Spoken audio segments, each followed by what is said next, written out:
you absolutely can bet that I would want every single member of that crew prosecuted because they left these boats empty, and every empty seat on that boat is a homicide.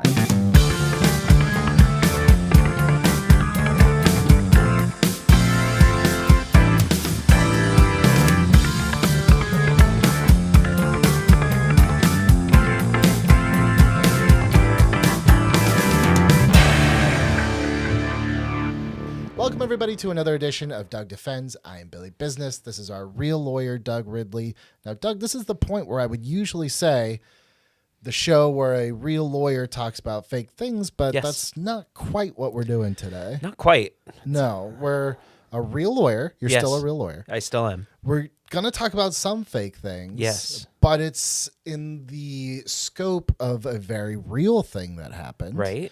We are talking 1997's Titanic. There's so many layers of meta in that. Oh, yeah. And we're going to get very meta in this Right. one. This was obviously James Cameron's Titanic, Leo and Kate Winslet, Bill Paxton, and Billy Zane, and a whole host of other people. Yeah, this one's going to be different because we are going to talk about some of the fictional aspects of this movie and some of the kind of the weirder, maybe like, is that a crime? Is that weird? Was Jack supposed to canoodle in that car? After our animated intro, I feel like I should ask you to draw me like one of your French girls. You know, we're going to get demonetized. I don't think we have a wide enough lens to draw like a French girl. But there are, unlike most things, you know, there are no, as far as I know, there's no real laws that came from Batman Begins, you know? Right. There are definitely real laws and real lawsuits that came from the actual sinking of the Titanic. Yes. So we will talk about a lot of those. But 1997, let's go back for just a minute. Almost 30 years. We are 29 years away from it. Yes. You know how we love to do those anniversary shows? I know. Either 29 or 31, right? Yeah. We're almost there. Almost there. It's the winter of 1997, so I think this came out around Christmas time. Yeah. Did you get swept up in the mania? I did, and I have a funny story about watching this because I went and watched it with my father-in-law. We're like, let's go watch the Titanic movie. This is going to be so cool. Sure, yeah. And we watched it, and of course, like I got all swept up in how beautiful it was and the love story, and I'm married to a redhead, so I'm like, oh my gosh, you know what's missing is my wifey to come and watch this movie with me. And so we went like the next week, and oh my gosh, she could not like this movie any less. It's like Elaine with the English patient. I was like, on Seinfeld. I just wanted my sweetie with me, but she actually does have some reasons, and she's a Titanic history fanatic and knows everything there is to know about the Titanic. So some of it also was, it's so well done and so well depicted that it sometimes can be hard to watch. As much as clearly more people watched this movie than any other movie at the time. Right. It held the world record, I think, until Avengers, right? Till Avatar. Yeah. Right. So James Cameron knocking off James Cameron. Actually, you might. Yeah, you know what? It's either it goes between a Star Wars, an Avengers, or a James Cameron, which is kind of crazy, right? It's just all of those. But lots of people watched this 3-hour movie. And not just once. Right. This was the number one movie for months and months. Yeah. The movie that finally knocked it off didn't come out until April of the next year, which was Lost in Space. Which is kind of crazy that's the big accolade. It's super crazy of that movie. That was a terrible movie. I love that movie. Okay. But it is the Titanic killer. It finally took it down to like number 2. And then I think it came back like a week or two later. Yeah, so that makes sense.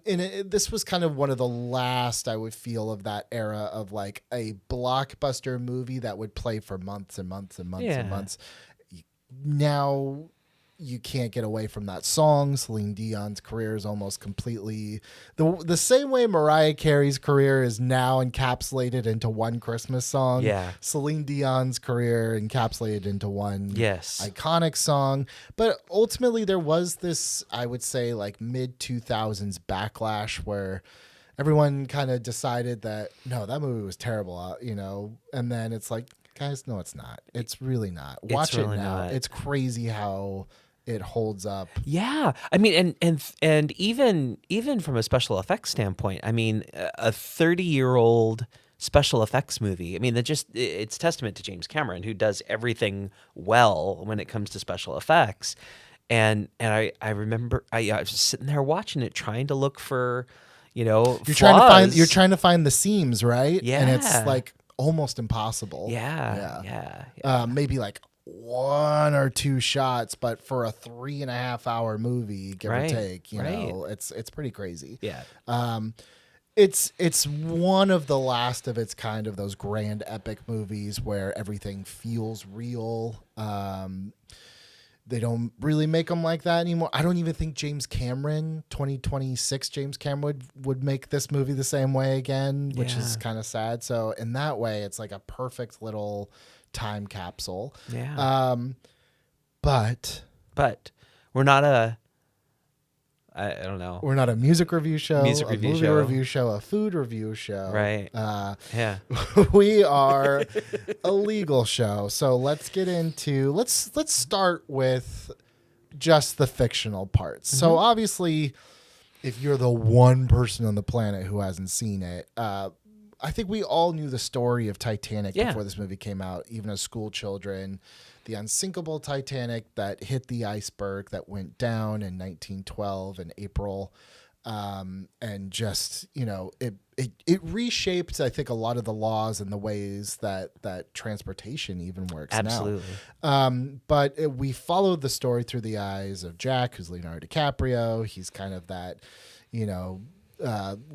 happy-go-lucky, kind of travels the world, and he wins in a game of poker a ticket to get on the Titanic. He meets first-class debutante Rose, played by Kate Winslet. They kind of have a star-crossed lovers affair because she is engaged to the very mustache-twirly evil Billy Zane. Yes. And in the midst of this passionate love affair between, which is funny because he was Romeo. in Romeo Exactly. We get the tragedy, the real life tragedy of the Titanic, which we as an audience know is coming. Right. Which is kind of a difficult pill to swallow. Yeah. But outside of this narrative, there's a really cool kind of like bookends to this movie, which is we follow Bill Paxton, and he's basically an underwater treasure hunter, and he is going down deep into the ocean looking for a diamond called the Heart of the Ocean. But we get real footage because James Cameron basically lived at the bottom of the ocean for 5 years. I mean, he is the Bill Paxton character. James Cameron really is that Bill Paxton character. But I wanted to start with that character. They're looking for treasure and looking through artifacts at the bottom of the Titanic. Now, we have gone on ad nauseum, especially in the Indiana Jones, about what the finders keepers. Yep. But in this case, the Titanic is just kind of this relic at the bottom of the sea. I mean, if they had found that necklace there, do they have any legal right to keep it? Yeah, at the time that the movie was made, which also was the time that James Cameron was at the bottom of the ocean taking pictures of the Titanic. Right. They would have to follow specific salvage rights, and there were rules about that. And I say past tense because unlike a lot of movies where I'm talking about fake stuff and applying the real world laws to this fictional story, there are real world laws that applied to this real world situation. Right. And there have been a lot of legal issues regarding the salvage of the Titanic and what they were going to do to it and who could be there and who could not be there. It's in the middle of international waters, which causes some additional challenges on whose rules are actually there. Sure. The U.S. government created some laws about leaving it alone. But then again, it's in international waters, so how is that enforced? The U.S. and U.K. actually have a treaty about leaving the Titanic alone, because for some it's a pirate ship that's at the bottom of the ocean, but really it's a graveyard. Sure. And so the idea is that we want to leave that as intact as it can be, and then historical preservation of it on top of all that is it's going to eventually disintegrate. I mean, within the next 5 to 10 years at this point. So Yeah. it's like, wouldn't the argument be like, if we can salvage some of this, Yeah. shouldn't we? Yeah, and that's the argument. And do you leave the grave still, or do you try to preserve some of it, or do you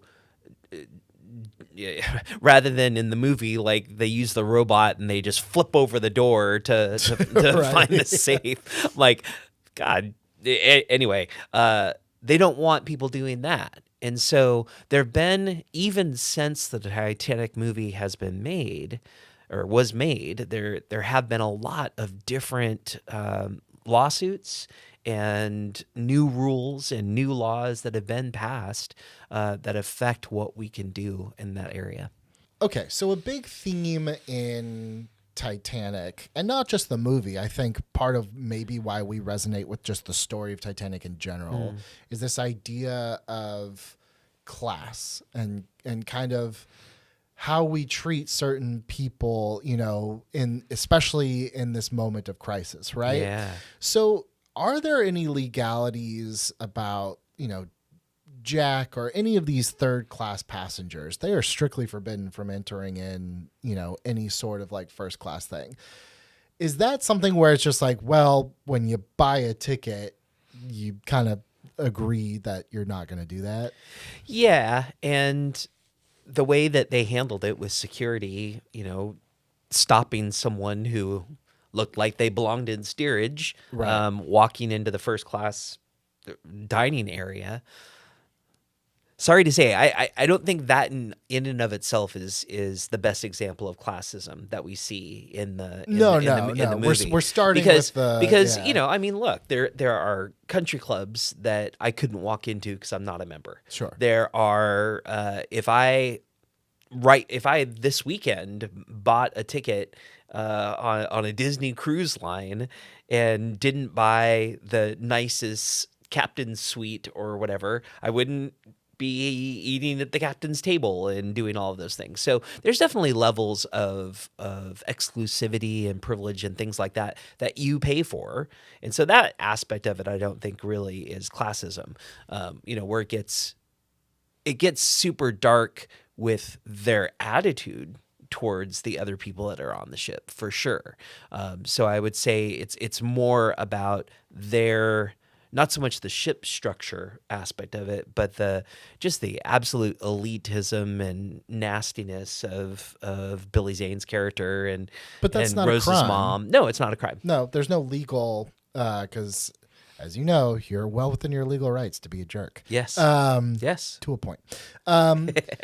But what we can talk about and what we should talk about, once the ship, it's very clear that the ship is going down, water first is coming into those the third class steerage rooms. This is one of those elements where there is debate on whether or not this happened. But as depicted in the film, they lock those doors. Yes. Now, the idea being we have to get the first class passengers. We never really talk about the second class. We never really see them. It's really first and third. First and third.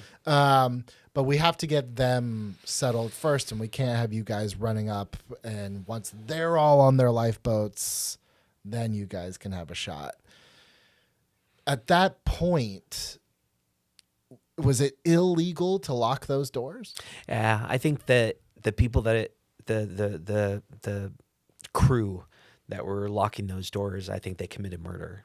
Really? I really do. I feel pretty strongly about that. Okay. And I don't think that there's an excuse that they can use that, well, they were under orders or anything along those lines. Because look, at the end of the day, they absolutely trapped people underwater who then drowned. But could you say, and again, I'm, by the way, for anyone watching, I'm saying all this is devil's advocate. This is not like me trying to push one way Don't or hate another. on Billy on Don't the hate on internet, me, guys. Don't but hate on Billy. I'm thinking at that point, and especially the way the movie portrays at least the first hour, 45 minutes, not real time, but within their time of the sinking, as like, yeah, this is kind of annoying. We're sorry. We'll get you out of here. There doesn't seem to be that understanding, except with the core group of kind of authorities that like, this is not going to end well. Oh yeah. So could you? There's people. I mean, the guys in top hats sitting in the dining room having another whiskey or brandy, right, before. Oh yeah, we'll get over to the lifeboats eventually. So going back to those employees that lock the door, that you're just like, well, that's murder. But if I'm kind of a defense of those employees, I would say like, maybe manslaughter, because to them, they're just like, you guys will get your turn. We just have to get the first person out, but everyone's going to be fine. They don't know what the outcome is going to be, right? Yeah. I'm just thinking about the time where there's a scene where all of the third class steerage folks are rushing the door, and they're on the other side and they're fighting about it. They're arguing about it. They're screaming. At that point, there's no, well, we just need to let the first class people off first, because the people are saying like, there's water coming in. We're drowning. Like, you got to let us out of here. You give us at least a chance. They could have then used all of that personnel to potentially do a better job of guarding the boats or whatever they needed to do.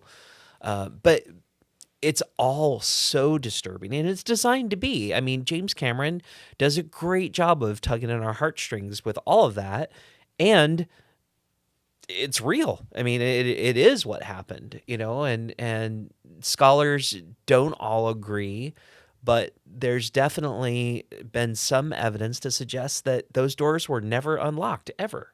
And that's just so, it's the worst to think about. The debate was never like, were those doors ever locked? The debate seems to be like, well, they were eventually opened, or it was never, they were left there the whole time. But we don't know. We weren't there. We don't know. The accuracy of the movie has just been so meticulous that I think a lot of us kind of glob to that as truth. But here's another thing, and I was talking to producer Linda about this before the show started. This is kind of a meta question. So I believe it was Murdoch is one of the officers. In the film, it gets to a point where there's utter chaos, because I think it's very apparent that there's not enough boats. They are sending boats off like a quarter full. Yes. And he is trying to gain order. Everyone's pushing, and he has a gun. And in the film, he ends up accidentally or purposefully, it's a little vague, but he shoots one of the people as crowd control, essentially. Now, there were reports and eyewitness accounts that a gun did go off. It never was stated that anyone was shot. But one of the descendants of that officer was very upset about the portrayal of the officer, because they said that never happened. You made that part up. There's no proof that he shot anybody. Right. So when you're making something like a Titanic, what are you allowed to take creative license on? And like, would that ever have a lawsuit against James Cameron for being like, you portrayed my great grandfather as a murderer and that never happened? Yeah. And I've answered this before. Yes. Would it be successful? I think so. Especially because he took such pains to make sure that everything was perfect. Right. Disney's Pocahontas wasn't historically accurate. Sure. At a minimum, there weren't magic trees. Probably. I mean, we weren't there. We don't know. We're pretty sure that there weren't magic trees. Coaching Pocahontas. So, is there creative license being taken for movies? Absolutely. But can you prove it? But can you prove it? No, I can't. So maybe there is magic trees. The point is, James Cameron took such pains to be so perfect, down to the china, down to the clock, down to the linens. Everything was perfect. That I think that the heir of the officer would have much more of an argument than an heir of Pocahontas might have about how they detracted from her bravery by adding a magic tree. Sure. Because we assume that these based on historical event films are going to take creative license. We assume that. We assume that there's going to be something, big, some sort of historical moment, but historical fiction just in and of itself it takes creative license. Unless you're James Cameron, and unless you are saying to the world, this is one of the most historically accurate historical fiction films that has been made, period. I don't know that there was really a Jack and a Rose, but I think most everything else it's based upon real people. The unsinkable Molly Brown was there. See, in my expert legal opinion, I feel like he would have a hard time because there were reports that a gun was fired. Yeah. We just don't know what the outcome was. So I do think that there's a lot about, this story that would be hard to challenge beyond a reasonable doubt, right? Yeah, yeah. Well, but then again, if it's just a suit for money damages, then the standard is lower. So, it's not, they don't have to prove beyond a reasonable doubt. It just has to be 51% if you're suing somebody for money. So, and then on top of it, James Cameron's lawyers are going to advise him to just settle that thing and make that family happy and be done with it, because it's not really for him. It wouldn't be about the money. Right. For him, it's about the principle of the thing. And he's either going to fight it because of the principle of the thing, or he's going to make it right. It's tough because there are a couple characters. Well, I say characters. They were real people in this movie that there tends to be disagreement about whether the movie vilified them for the sake of drama. Bruce Ismay is another one where they said, well, he actually was helping and, he wasn't as snarling as the movie, but the press sure made him look that way in real life when he got back to New York. Yeah. Another account, and this is one I want to ask you about, there are differing accounts, eyewitness accounts of Captain Smith and what happened at the end. There are some who said he was helping people on lifeboats. He was very active towards the end. But there seems to be a bigger kind of consensus that he kind of went into a little bit of this catatonic stupor, which is what the movie tends to go with. But I wanted to ask you, he ultimately goes down with the ship, and that's kind of an assumed thing with captains, right? You're the last one on, you go down with the ship. Right. Is that an actual law? Like if the captain had got on a boat and got out and was like, oh, well, I felt I was better helping the survivors than being back there on the boat. Like, is he going to jail, or is that more of just like a unwritten respect thing than it is like an actual legal thing? There's a fine distinction between a captain going down with the ship versus the captain having a duty, which captains do, to make sure that everyone that's on board the ship is safe. So a captain does have a duty to make sure that everyone on board his ship is safe. Now, in this big of a disaster where there's no way he's going to be able to keep all 1,500 of them safe, does he have a duty to stay till the very end and go down with that ship? No, he doesn't have a duty to do that. He has a duty to save as many lives as he does because the people that are on that boat are in his care. But if he had jumped into one of those lifeboats, he certainly would never work again. Okay. And that at a minimum, that would be something that he would have to deal with. If he was floating on a door, that might be a little safer play for him than jumping in a lifeboat. But legally, he's not going to show up in New York and be put in handcuffs. No, not put in handcuffs. Not put in handcuffs.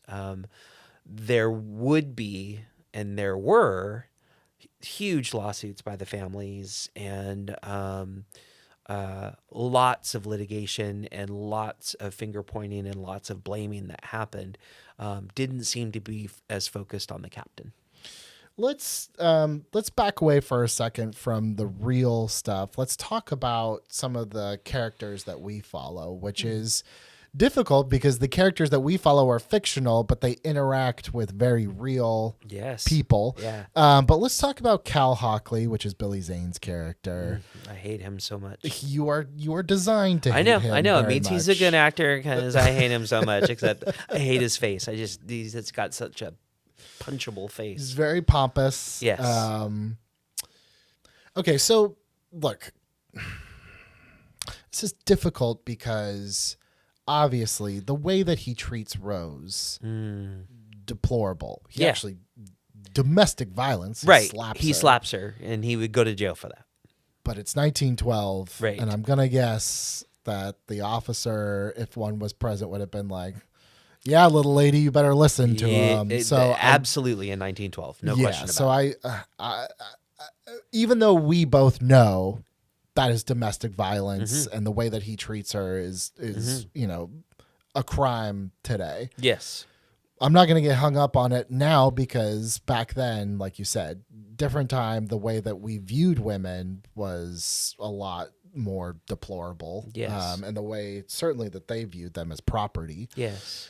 But he does do some things that even now I think are a bit much. Let's start with framing Jack. So Cal obviously puts two and two together. Yes. Jack and Rose are going behind his back. Yes.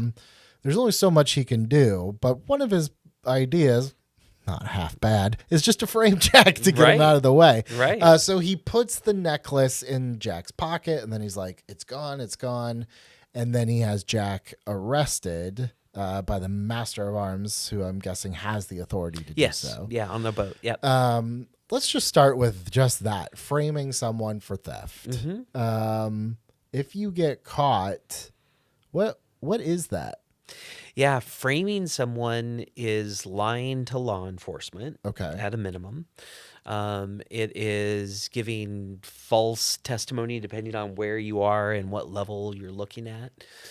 So it's a crime. Don't do it. Don't frame people. That's bad. Does it make a difference that he didn't like steal, someone from across the hall's necklace and put it in there? He owned the thing. Like, does it make a difference if you frame someone like for one of your things as opposed to like you committed an actual crime and then frame someone else? Yeah, because then you'd be good for the actual crime. Got it. Stealing from the neighbor across the hall or whatever it might be.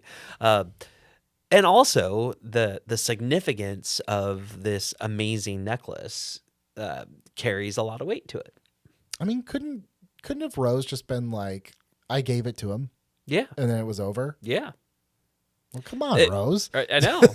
They could have just written it like that. But then it wouldn't have been in the pocket, and then she wouldn't have had it 87 years later.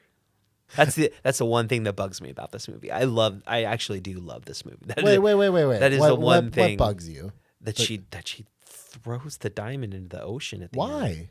Because what? Because if I'm her granddaughter, I'm pissed. Douglas. I understand why, because it means a thing and he just needs to have it back to Jack's bones in the bottom of the ocean or whatever it is.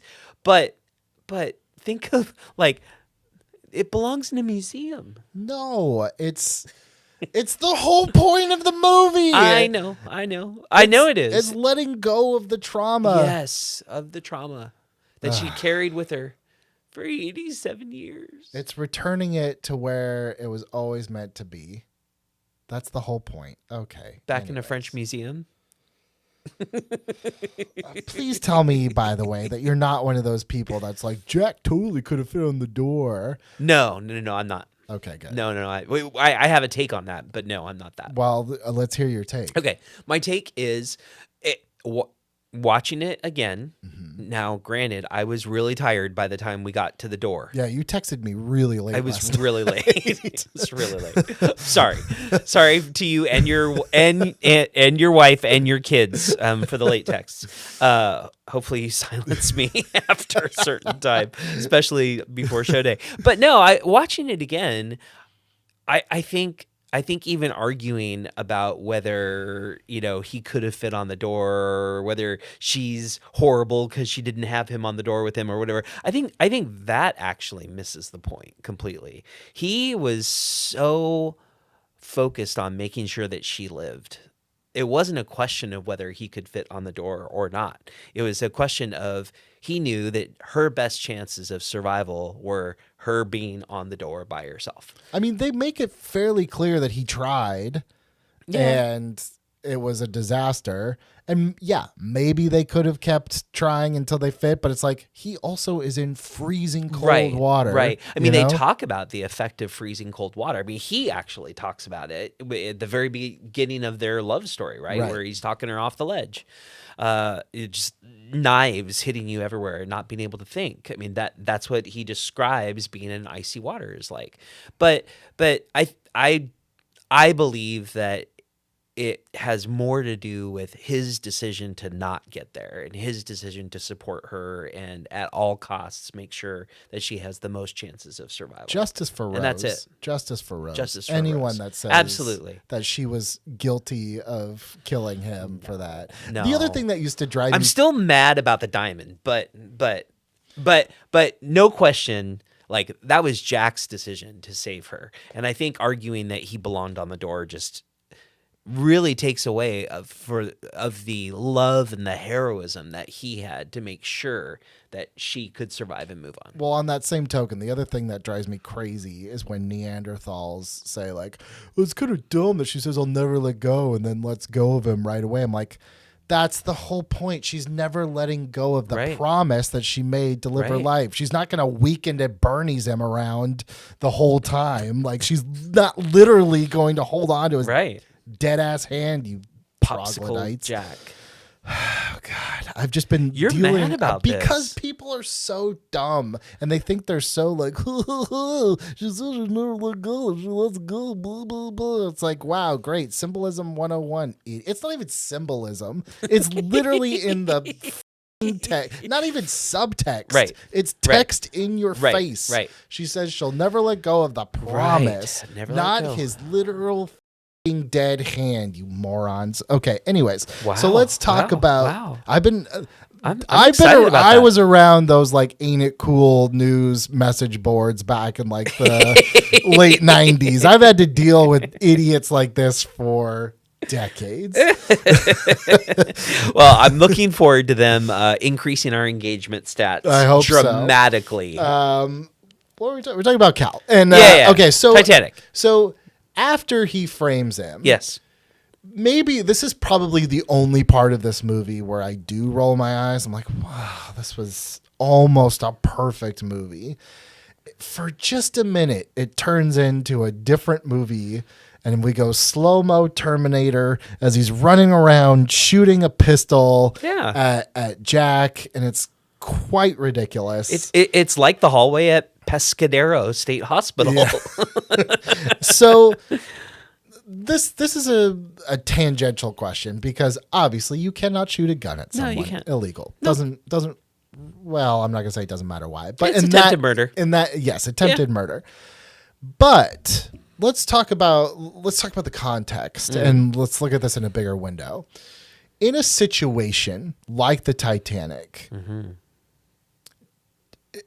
it's almost like, do laws even really apply at a certain point? Like, is there ever a legal point where like a situation is so dire like the Titanic where it's kind of like, well, all bets are off at this point, you know? Yeah, but it doesn't turn into the Purge, and I think that's the difference on this. I think that when we're talking about him running down the hall with a gun, firing a gun off, there's no, oh, well, we're all going to die anyway, so I'm going to go shoot a bunch of people. Sure. You know, I mean, that there's just nothing that allows him to do that. We've talked before about other fictional scenarios where in order to save lives, people may have broken some laws in order to save lives or for the greater good or to stop a, world-ending threat or something along those lines. But, him running through the hallways in slow-mo, firing the guns, it's just one attempted murder after another for every pull of the trigger. Well, then just to put a cherry on top, he's not done yet. He's going to get on that boat one way or another. Yes. So in one of the most memeable moments of the movie, I have a child. He finds there's a girl crying on the deck. Right. Which when you really think about it, how tragic. I don't know where her parents are. Yeah. You have to assume, is she third class and somehow got up there? Because why would she not be with her parents? Exactly. Either way, she's crying. He takes her, tells the officer, he uses the words, I have a child. Right. I'm all she has left. And they let him on the boat. Yep. Kidnapping or saving a child? It's tough because it's so incredibly despicable. It's hard to separate the legality from the extreme being a jerkism that exists because of that. If he's taking a child, it doesn't belong to him. First of all, don't do that. You're not allowed to take a kid that doesn't belong to you. We've talked about that before. But he really, in this scenario, saved her life. She would have just been crying around the corner with nobody paying attention to her. And yeah, it's despicable what he did, but he saved her. He's a coward and he's horrible and I hate him and so punchable. But I don't believe that it would rise to the level of kidnapping. Because he took her to the boat. He took her to safety, even though it also meant that he got on the boat. As a parent, when I watch that now, I think of the other way around. I'm like, God, I hope she didn't just get separated from her parents and they have no idea in their last moments if she made it or not. Or they're off looking for her. Right. Yeah. I mean, that would... I don't know. It's so hard to apply a legal analysis to that. If we were to say that the parents, instead of getting in the lifeboat, went back looking for Susie, then maybe he's responsible for that. But not even that. I mean, if we're defending him, he scooped up a crying kid who had no chance of making it on the boat and got her on the boat. And I don't think from a legal standpoint anything touches him at that point. Yeah, I guess that's one of those like extraordinary circumstances where any other context that's a blatant kidnapping. Right. But it's maybe one of the only times you have an airtight. Yeah. I mean, now imagine it flipped on its head. If you grabbed a child and took them to the Disneyland tram, and the child wasn't yours.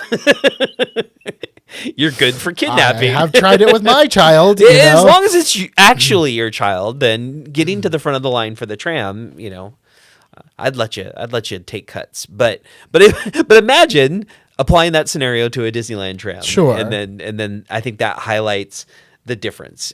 One is absolutely saving a life and despicable, and the other one is despicable and illegal. From your experience, not saying you've dealt with this Right, exact from my thing, experience from a sinking of a major ocean liner. but your experience as a prosecutor, for the most part, does our justice system do a good job of separating out context like that? Like, yes, someone committed this crime, but this was the context, so it's not kidnapping. Or, does our system basically do a good job of knowing the Titanic versus the Disneyland tram, essentially? Right. Well, it's my job in the system to do that. So I would say, yes, our system does a good job because I defend.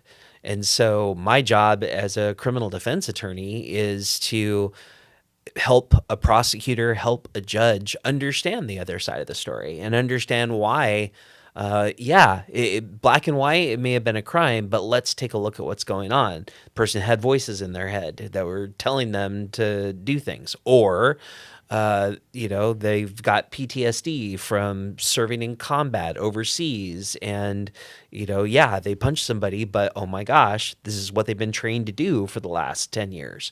So giving those sorts of background and looking at the context is what I do all day when I'm not filming the show. Would you take a Cal? Oh, let's say the only thing that they could get Cal for, because everything else is kind of like all the witnesses are dead at that point. The only they get to New York, that girl's like, that's not my dad. I don't know who that is.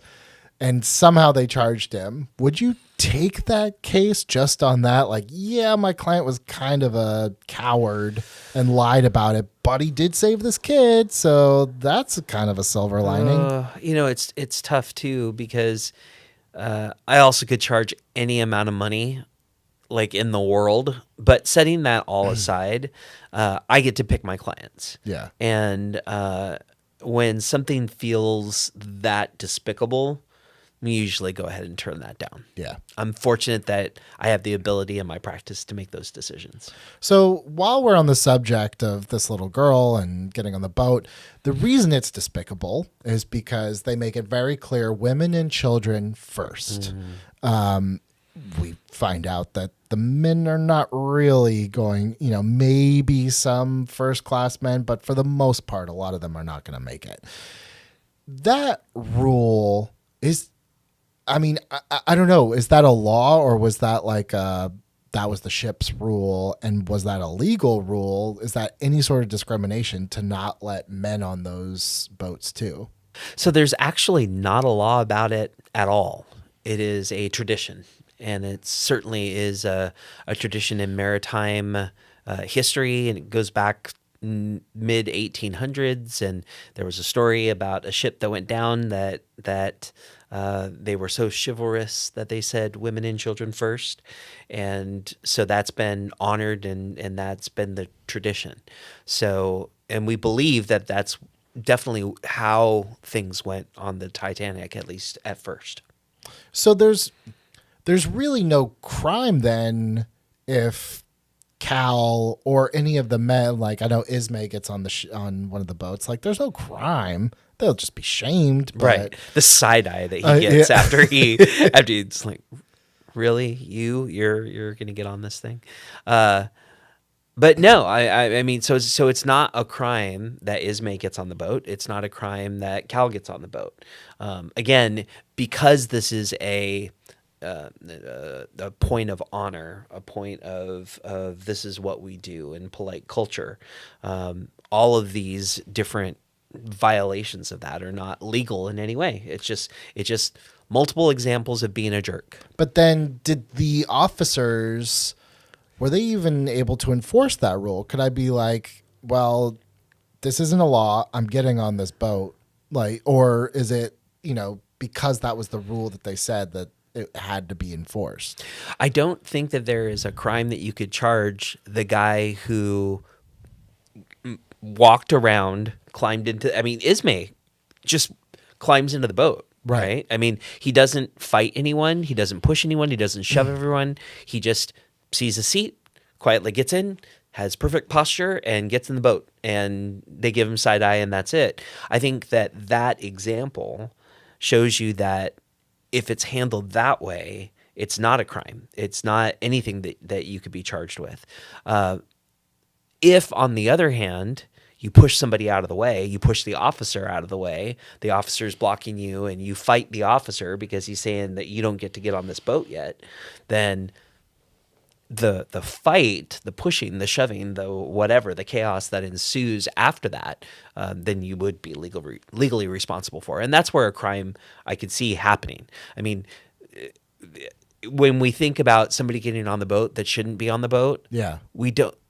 I mean, there's the Cal example, there's the Ismay example. We didn't really see a whole lot of. I mean, at the very, very end, there is some pushing and shoving and boat flipping and things along those lines. But for a whole long time, there's no argument about it. There's no fight about it. There's just a lot of mass chaos. Now, one of the things that happens, and we talked about this earlier, but to go more in depth, they were launching these boats, not even half full, like a quarter full. Yeah. So they needed to give him some room. Yeah. Need some elbow room. They were just so worried about it tipping over or, getting up into the water. Would you hold those officers liable for manslaughter for launching their boats? I would. Yeah. Launching the boats, 25% full. Yeah.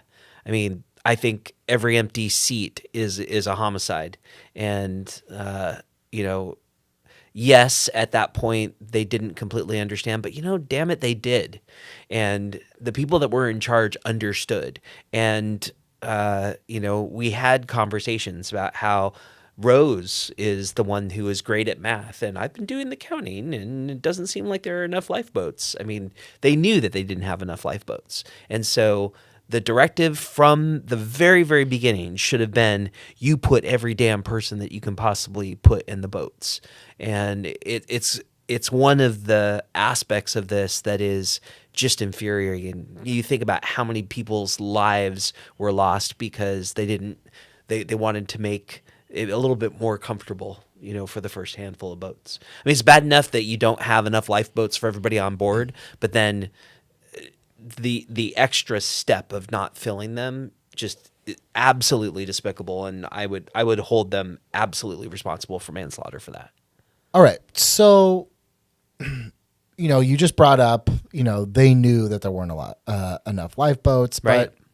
There was no law that said that they had to at that point. Right. So now let's go and talk about things that we never get to talk about, which is how the real Titanic actually did change laws. Yes. I'm going to look at my notes here for some of these. So one of the first things that changed, or not changed, but, we talked about lawsuits. Yes. And liability. Yes. Now, this is crazy. I didn't know this. But White Star Line was the company that owned, these ships and owned the Titanic.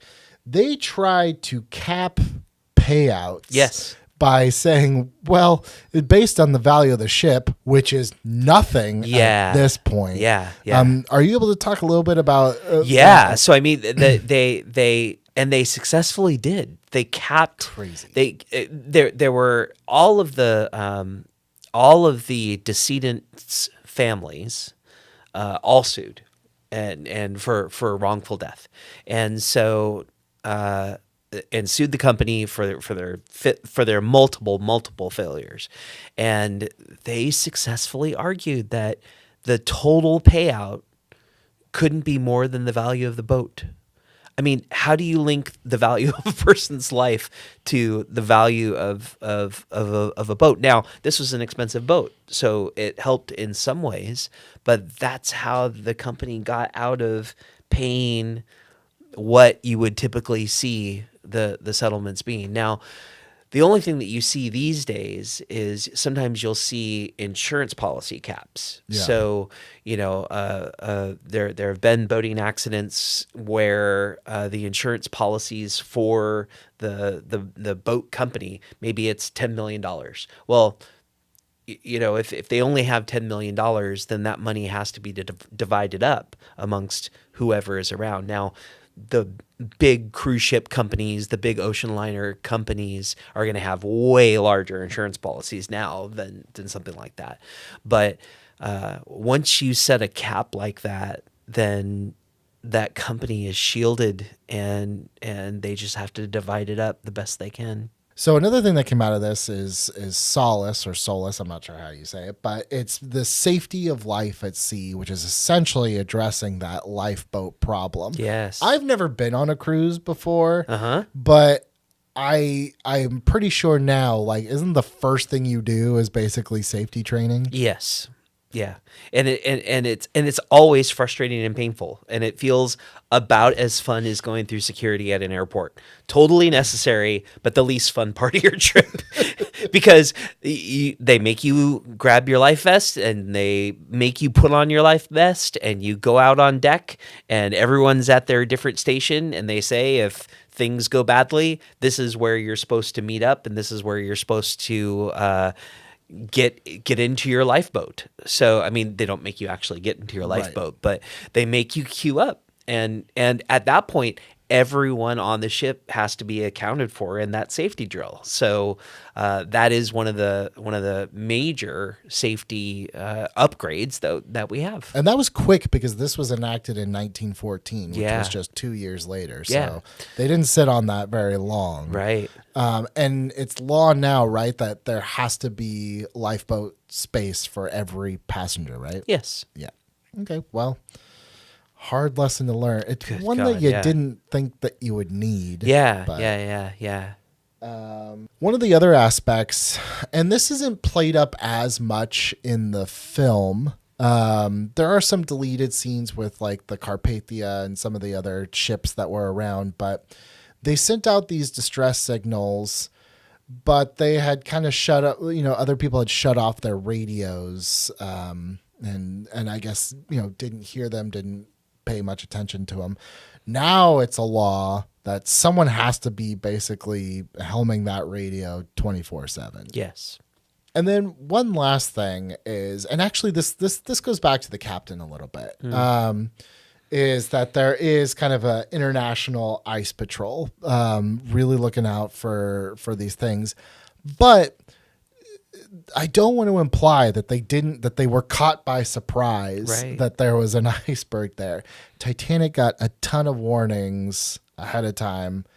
Watch out, because these things are all over the place. And they depict that in the film too, that there were ice warnings, but of course, we'll see them and it won't be a problem. And but then there were also issues about the speed and the turning ability of the boat and all of that too. So, and I know it's ship, not boat. You don't have to call me out on that. But if I'm, so obviously, like, let's say I had a family that died on there, I'm going to go after White Star Line, but could I also theoretically go after the captain for knowing that those were there, and going after Ismay for I don't know how you would prove that he was pushing for them to basically go faster. Yeah, it's hard to prove that, but the way that we know everything that we know is from survivors. Sure. Right? Otherwise, we wouldn't know anything about what actually happened. And there are tons of survivor stories, and there's a reason why so much of this is so accurate. It's because of the families of survivors and the survivors themselves that told stories over the years, and all of the lawsuits and the depositions and the newspaper articles and the investigations and everything else that went into it. So we know a lot about what happened. We're not going to know everything, but I would say, Ismay for pushing the speed limit, on the boat when they knew that there were ice warnings. I mean, that was reckless, and that was a big part of why this happened. Let's get into a couple fan questions here. This one's from Carol. She says, at the end of the movie, when they are going through the survivors, Rose gives a fake name, Rose Dawson. Identity fraud? No. There are lots of people that coming into America around that time and in the 100 years previous to that were given different names when they landed. and it wouldn't be identity fraud in any way. The way that they verified people's names was whatever scribble the guy at the dock put down. So they weren't requiring birth certificates. They weren't requiring any of that. And that was the official record. So even though at that point, Rose DeWitt Bucator was considered dead, Rose Dawson essentially is a new person. Still not fraud? no, not fraud. It would be different if they came in and she said her name was Billy Business, right? If she was impersonating someone else, Right. that would be different. She took a different name, and they didn't require you to do all the things that you have to do now, in order to change a name. I mean, I can't fly to London and land and they say name and I'm Billy Ridley. I don't get to do that because they're going to want my birth certificate. They're going to want, proof that I am. They're going to want identification. They're going to want all those things. But that's not how this was done. This is a follow-up question to that. Cal is seen looking for Rose. It's implied that maybe he's looking for the heart of the ocean, which Rose has in her pocket. Did technically she steal it? It was a gift. So no. I would defend the heck out of Rose, not just because, I crush on Rose, but also, no. It was her property at that point, and it was a gift. She was. So if it was a gift, again, I brought this up before, couldn't she have just basically undone all of the stuff with Jack by just saying, like, it's mine, I gave it to him, don't worry about it? Yeah, she could have immediately diffused all of that. And granted, that would make a less compelling movie. But and in that moment, that frustrated the heck out of me. No, it's my diamond, and I gave it to my boyfriend who just drew this really cool picture of me. Would have been the end of it these days. Allison wants to know, what's the legal situation around them canoodling in the car? I don't think there's anything legally wrong with it. They just trespassing? they found a quiet corner and if it was my car, I'd be like, no, you can't do that, Micah. I just had it cleaned. So then technically, I guess it is trespassing in a car. But I mean, it's, again, this is weird because it's like, well, if I saw a car down the street and I noticed that it was unlocked and I did that in that car, right? It wouldn't just be like, well, no harm. Like, no, it would be inappropriate things in public as a crime. It would be that's what it's called, inappropriate things. No, I'm being intentionally vague, but okay. Like, yeah, if you do canoodling in a public place, car canoodling, there are rules about canoodling in a public place. But I'm sure, like, the fact that I even went in someone's car, it's vehicle tampering. Okay, so even if you're not looking to steal, just you interfering with another person's vehicle it's a lower level crime, but it is technically a crime. What I think makes this different is the idea that the car is not parked on the street. The car is a part of the luggage, that's being shipped. It's being freighted, across the ocean.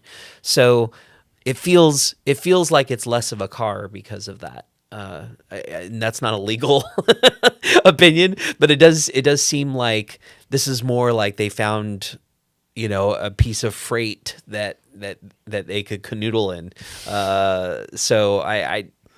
But it doesn't change the fact that it's still a car. So it's true. Yeah, it's definitely still a car. And that handprint. The iconic handprint. Iconic handprint. I remember that from the music video. Because that was right when Celine would do her big, yeah, exactly. And then, boom. I was wondering which one of us was going to do that. I remember watching her at the Oscars, and my wife and I watching her. And when she hit that note, she for some reason, like, pounded her chest twice, which was kind of weird. And we were like, wait a second, your diamond is going to move all over the place. But if you Google Celine Dion, Heart Will Go On Oscars, you can see the. She's just. No, I know, but why twice? It was weird. Just make sure. Look, if you're Celine Dion, you do whatever you need to do to hit To those give notes. that note in that high pressure situation, If it Live were at me, the I'd probably be Oscars. All right. yeah. Yeah. But yeah, it's amazing. Okay. Now this is a Billy question. Just because I know it really irks you. Oh my goodness. Is there any legal issue with old Rose throwing her necklace into the water? I know you can't do it with someone's ashes, but can you is it littering at that point? It's littering. Yes. I'm gonna to which one? I'm going to prosecute 107-year-old Rose for littering in the ocean. I just think what her daughter could do with that. Her granddaughter. But here's the thing. It's blood money, right? Like no good is going to come from that. Except what if she okay, we have no idea how much really that rock was worth. But it was worth a lot even then. Right. Right? 100 years later, that would have been worth so much, and there could have been so many. The Rose Dawson Foundation for steerage kids or something. I mean, there's foundations, there's charity, there's things children. that could have been done Here's with the thing, that, though, and everything. From my understanding, I think that Rose becomes an actress after this is all over. Yeah, she talked about that. Yeah, so I assume that she has plenty of wealth that she has passed on. Now, was this the extra cherry on top? Sure. But again, she has no obligation to... No, but if I found out that my grandma was sitting on a $1 billion diamond and threw it in the ocean, grandma and I are having words. But she just told blood you... money, and it was the life and whatever. It was like, Grandma, I will take care of throwing it into the ocean for you. Just after I'm done selling it, give that to me. I will make sure that it ends up in the ocean at some point. But then you're a liar. And then I'm a liar. And then it's blood money. I'm a liar that has $1 billion that I'm going to do good things with. Cursed blood money. I'm going to do so many she things. She just sat through listening to her grandma tell this entire story. I listened to it too, and I was still pissed. I've said it on Look, more, and I'm not like ain't it cool news here. I just don't like. No, I don't. I think that there are other things that it symbolizes. I think there's other things that it means, and I think that there is also good that could come of it. And if she wanted to get rid of it, donating it to a museum, doing something along those lines. I know it needs to go into the ocean, but you know what else she could have done? What? She could have thrown the little mirror into the ocean. The mirror has no significance. But it was in her cabin. She was all happy to see it. Anyway, it's fine. I get it. No. I know she wanted closure, and she wanted and to put it on the site of the sinking. Yes. Is amazing. Yes. And it is, if you're going to throw away $1 billion diamond, that is absolutely the place to do it, is, where the Titanic I sunk. said it in the Rudolph episode, but now I'm sure you are like Mr. Capitalist, because all you can think about is the net worth falling to the bottom of the ocean. Yeah. And guess what? Yeah. You know what? Yeah. There's a chance that 3 days later, Bill Paxton's just like, let me just do one more sweep. Just one more sweep. It's still floating down, and he catches it with the claw thing. I'm just going to check one more time. I know he had his emotional catharsis, but that probably wore off after a day or two. 'Cause he's like, Yeah. I got to pay all these people on this ship, Right. you know? Right. So Exactly. look, there's a good chance Bill Paxton ended up with it. And it seems like he was getting on pretty good with that granddaughter. Well, so yeah. And as it turns out, James Cameron, who is Bill Paxton, got along really well with the granddaughter. yeah, didn't they get married? Yeah. Are they still married? Yeah. He left Linda Hamilton for her. Where did Catherine Bigelow? When was she in the picture? I'm not sure. I don't know. That's a different episode. That's a totally different one. Just the legal divorces and marriages of James Cameron. I love how, going back to The Rock, you made me feel better about her dropping The Rock, because in the Billy version of the final edit, like post-credit scene, Yeah. you know, he's out there with the mechanical claw and he catches it before it hits the bottom of the ocean. I love that. Yeah. Okay. I And feel see? better now. And then she's going to marry Bill Paxton and they're going to share it together. Right. And they'll open, Yeah. Bill Paxton's The- Steerage Kids charity. The Rose Dawson Foundation for Steerage Kids. It's got such a ring to it. All right. Well, our hearts will go on, but this episode is not going to go on. Thank That goodness. is Titanic. If you want to check out more of our episodes, you're here, right here on the YouTube channel, or if you're listening, Spotify, Apple, anywhere you get your podcasts, we are there. Mr. Doug Ridley, thank you very much. I am the king of the world. You're the king of capitalism, I'll tell you that. And we will see you guys right here next week.